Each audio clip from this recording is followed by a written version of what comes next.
dirigeant au Pays d'Avignon 2022, c'est 150 personnes qui se sont rassemblées pendant un jour et demi autour d'un thème qui est le dilemme identitaire, et je tiens au point d'interrogation.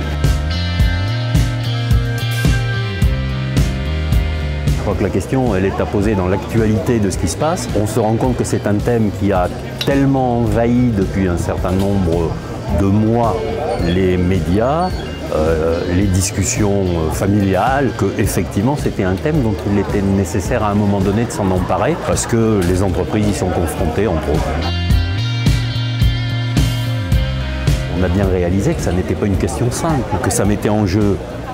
les identités collectives, que ça mettait en jeu les identités individuelles, que ça mettait en jeu un certain nombre de postures de la part à la fois des individus, des collectivités, des entreprises. On a bien vu que ça mettait en cause les territoires,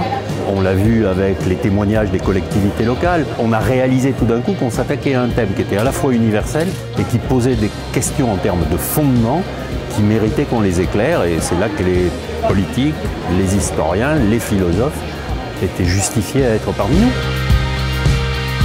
Je crois que la communauté DPA, d'abord, elle s'est manifestée, notamment au moment où on se retrouve, en particulier à Avignon, qui est un lieu emblématique. On se rend bien compte que tous les gens, à la fois, partagent un certain nombre de choses entre eux, ont envie de les partager, et que c'est ça qui fait la communauté autour de thématiques qui changent d'une année sur l'autre. Une fois de plus, on a vu cette année qu'on pouvait se rassembler autour de thématiques pas simples, mais dont tout le monde se rendait bien compte que l'enjeu était là.